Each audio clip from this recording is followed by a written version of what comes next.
Entendre Classroom of the Elite ne me fait plus la même sensation qu'avant. Aujourd'hui, je pense à tous ces gens qui simpent sur un personnage de fiction, je pense à tous les fans de Hélène qui ricanent sur notre dos, et aux animateurs du studio Lerche en train de mourir et de tout faire pour ne pas qu'Ayano Koji ressemble à Mickey Mouse. Regardez, je m'appelle Ayano Koji, je manipule les autres en agissant pas comme tout le monde, et en ayant l'air super suspect. Ho ho.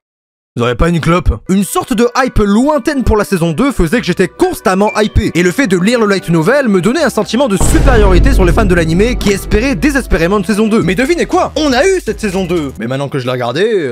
Oh merde! C'est tellement mauvais! Ah, mes yeux! Oh, cette fille est plutôt jolie! Tellement mauvais! Regardez, il y a même un poster d'elle! J'ai toujours une relation assez particulière avec Classroom of the Elite, et le nombre de vidéos que j'ai fait dessus le prouve assez bien. Une longue histoire d'amour et d'argent. Wouhou! On n'est pas youtubeur pour rien, hein. Et depuis la dernière vidéo dessus, je dois dire que tout s'est bien passé. Bon, vous le savez, de base, Classroom of the Elite nous fait suivre un Dark Sasuke, des meufs et encore des meufs. Sauf que cette fois, dans la saison 2, c'est différent. Il y a des meufs et encore des meufs. Sauf que cette fois, je les connais pas. Et aussi Ryuen, qui fait tout pour casser les couilles à la classe D, et qui se croit dans une série américaine. Et Kushida, qui fait vraiment tout pour nous rendre misogynes. Sauf si vous l'êtes déjà comme moi. Pratique, n'est-ce pas? Le tout évidemment subjugué d'épreuves et de défis avec des règles plus longues que Koh-Lanta. Suivez-moi, nous allons voir des gens qui souffrent. Qui sont censés faire expérimenter les limites de chaque élève en société dans une situation donnée. Donc on va à la piscine, le grand méchant arrive.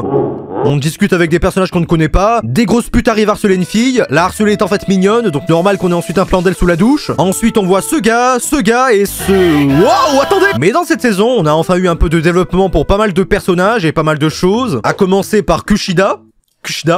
Kushida, ouais je crois que c'est ça hein. Finalement, la salope se révèle être une grosse salope. Là où beaucoup de séries montrent le passé des personnages pour les justifier aux spectateurs, bah là on dirait que c'est vraiment fait pour l'aimer encore moins. Kushida, perverse et narcissique, s'est trouvé un chemin vers la satisfaction et la reconnaissance que cela apporte. Et c'est déjà un gros foreshadowing qu'on peut observer dès l'épisode 1. Dès les premières minutes, souvenez-vous, on était dans le bus au début, vers l'école, et une vieille dame cherchait une place où s'asseoir. Personne dans le bus ne bouge, ambiance très parisienne. Car comme beaucoup de bonnes actions du quotidien, elle ne rapporte rien. Si ce n'est la satisfaction d'aider, de se faire remercier et de bien paraître devant les autres. Et donc, c'est bien sûr Kushida qui avait laissé sa place, prouvant que la série est une suite logique d'événements et que malgré tout, on trouve un sens dans tout ce qu'on voit. Ça, plus les moments stylés avec Ayano Koji, avec les passages de tranches de vie où tout est un peu plus calme et plus serein, et finalement où l'action peut repartir à tout moment grâce au cadre posé et aux personnages positionnés. Dans l'ensemble, si on me demandait, je dirais que cette saison 2 était bien. Oui, et ce, même avec les fans extrémistes qui attendent la moindre occasion pour me sauter dessus. Ça tombe bien, bienvenue sur le plateau. Première question, quel est votre animé préféré? Classroom of the Elite. Quel est le verbe à la troisième personne du singulier qui désigne une mauvaise odeur? Pu. Quel est le logo des Dodgers de Los Angeles? Là. Quand je fais caca, ça pue la merde. Maintenant répétez les réponses dans l'ordre. Classroom of the Elite pue la merde.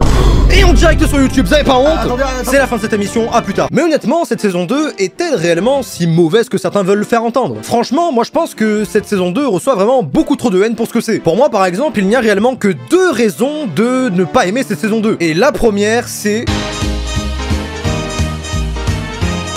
Bon, ce n'est plus un secret pour personne, l'animé ne respecte pas le light novel. Mais quand je vous parle de respect, c'est que vraiment, l'animé crache sur le light novel, voyez? Et je ne suis pas comme ce genre de fils de pute à tout ramener au light novel, hein, évidemment, puisque l'animé est totalement différent, ce n'est pas le même format, hein, donc on peut pas vraiment comparer. Mais ça reste quand même le matériel source, ce sur quoi l'animé s'adapte. Et à force de ne pas le respecter, bah on se retrouve en train de suivre l'histoire de 4 personnages dont j'en ai rien à foutre, qui n'ont jamais eu la moindre importance dans la série parce que l'animé adapte mal le light novel. Et je suis censé m'extasier. Entre la meuf que je ne connais pas, la meuf que je connais du Hélène mais pas de l'animé, le gars tout droit sorti de Cyberpunk et l'autre qui ne veut même pas qu'on l'appelle par le prénom que sa mère la pute lui a donné. Non, c'est trop, c'est trop. Où sont les harceleurs qu'on a besoin d'eux? Genre sérieusement, même en ayant lu le light novel, quand je regarde, je ressens un vide. Et c'est quelqu'un qui s'appelle David qui vous dit ça. Ça veut dire que tu sens que tout ce qui se passe devait se passer, mais qu'il manque un truc. Genre ces gens-là ont vraiment l'air importants et pourtant l'animé les fait passer pour des PNJ. Je trie mes déchets moi monsieur. Et ça serait bien que l'animé en fasse autant. La scène avec Sato par exemple, on est censé être impacté un peu vu le temps d'antenne qu'ils ont préféré accorder. Alors quand il a largue, ça ne fait ni chaud ni froid. Parce que de 1, on s'y attendait. De 2, on la connaît que depuis 3 épisodes. Il aurait pu lui répondre PTDR Kick, j'aurais même pas été choqué. Et c'est là que tu réalises la faiblesse d'une adaptation pas très fidèle. C'est que l'histoire ne peut pas suivre son cours normalement si on loupe plein de scènes qui sont censées nous habituer au personnage. Là, la relation entre Sudo et Horikita n'est représentée que de par l'épreuve sportive, alors qu'il y a plein d'autres événements avant qui font que cette relation est importante et fait sens avec les événements que nous montre l'animé. Ayano Koji n'est pas censé se comporter comme un Dark Sasuke H24, et c'est ce qui fait la finesse finesse du personnage finalement. C'est qu'il manipule tout son entourage, mais pourtant on en a pas l'impression, hein. Dans le light novel, on dirait juste un mec normal. Donc là dans l'animé, ok,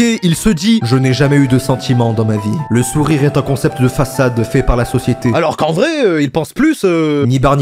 Et c'est pas une vanne, hein. Dans le light novel, il pense vraiment des trucs comme ça, hein. Donc l'animé loupe plein de trucs, plein d'éléments importants, mais met quand même le contenu du light novel. Et le cercle vicieux, c'est que s'il en sort, ça ne sera plus Classroom of the Elite, et s'il reste, on ne finira par plus rien comprendre, n'apprécier que la surface des choses, et devoir s'imaginer nous-mêmes le vide que l'animé a loupé. À savoir que je dois me focus sur bien d'autres choses, hein. Par exemple, pourquoi les personnages se sont transformés en Bitmoji? Eh, t'as pas un snap? Je t'ai dit que j'avais un Discord. La deuxième raison de ne pas aimer l'animé, et spécialement cette saison 2, je m'y attendais, vous y attendez, c'est...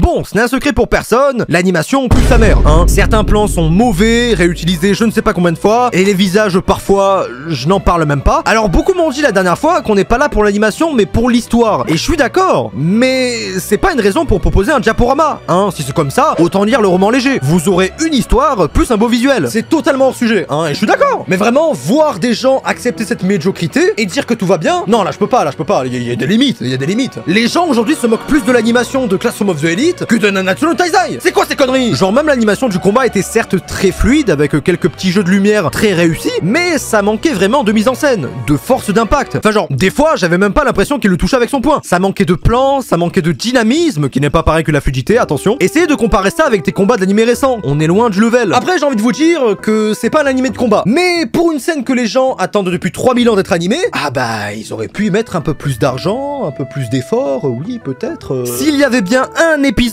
à ne pas louper, c'était bien celui-là. Et vu l'animation de merde qu'on s'est mangé tout le long, je me suis dit qu'il gardait tout pour le fameux combat. Eh bah non. Même le début de l'épisode est une blague. Mais malgré tout, l'épisode était bien. Et ceux qui crient à la masterclass l'ont sûrement fait pour l'épisode et pas juste pour l'animation. Du moins, j'espère. Et après ce combat de fou qui aura finalement conclu cette saison et le skip d'un volume de LN entier, derrière toute cette intrigue lourde de sens, de suspense et de pression pour chaque acteur en mouvement, on se retrouve pour l'épisode final avec... Eto, Kyo, Kikyo, Pio, Kiyo Takakun.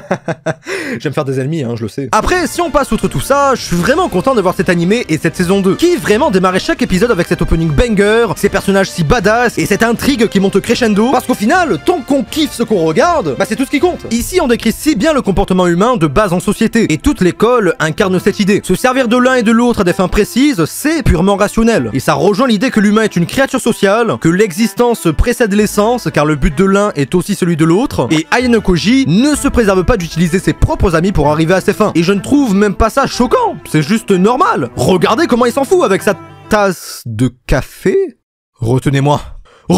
L'amour inconditionnel existe, il est possible qu'une personne en aime une autre sans que ça soit réciproque, alors que l'amitié inconditionnelle n'existe presque pas. Vous traînez avec vos potes, vos amis, pour des raisons précises. Soit ils vous font rire, passer le temps, soit ils vous aident involontairement ou non, ou tout simplement ils sont une bonne complémentarité à votre personne. Mais le truc, c'est qu'il y a des raisons. Tous les agissements humains ont des raisons, et ces raisons font qu'on adopte ce genre de comportement. Donc la grosse pute et l'autre connard sont parfaitement normaux. L'un se sert de l'autre et rien de plus. Parce qu'au fond, ils le savent. Les personnages ne sont pas de jupe dans cette série, et on a vraiment pas peur qu'ils soient cons ici, car tous se sont dirigés par des principes et des objectifs viables et atteignables, contrairement aux gens qui simpent sur cette meuf, hein, ou sur ce gars. Attendez...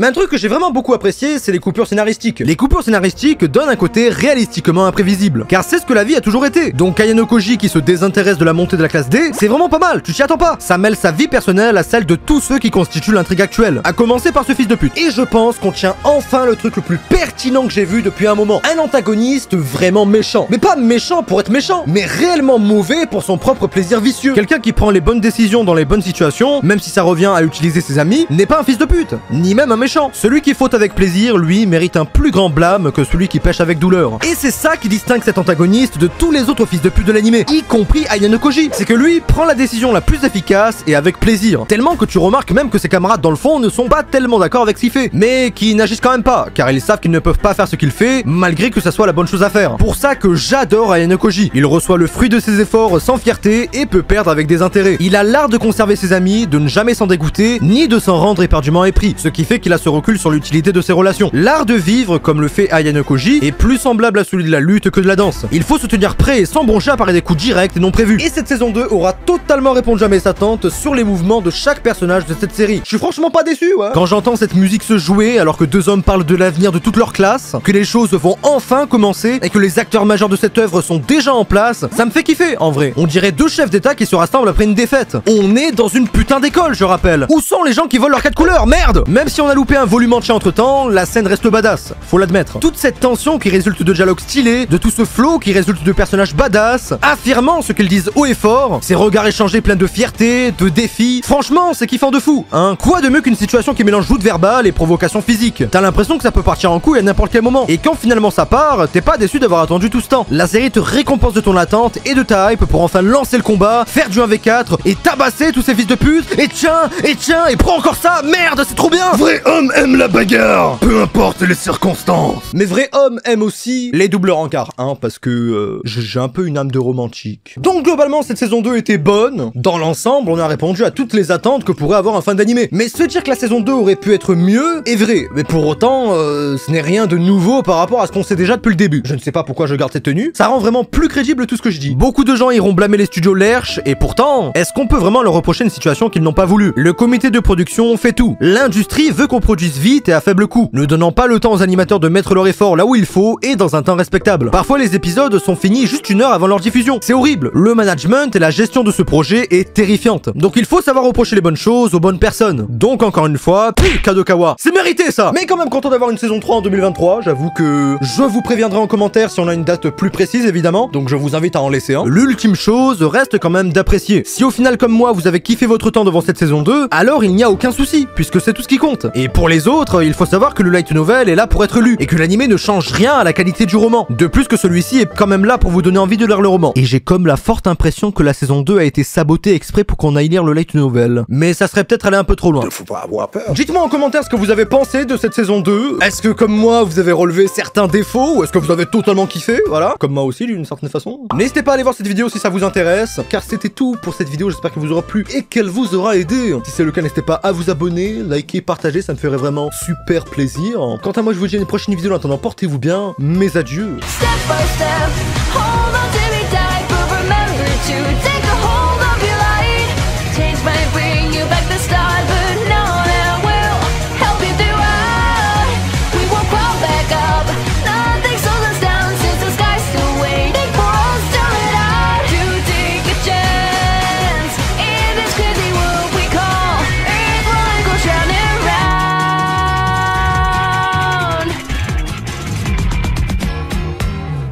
Un peu trop RP le Yurine, ouais. Eh, n'empêche, beau gosse, Yurine, hein. Cochonne.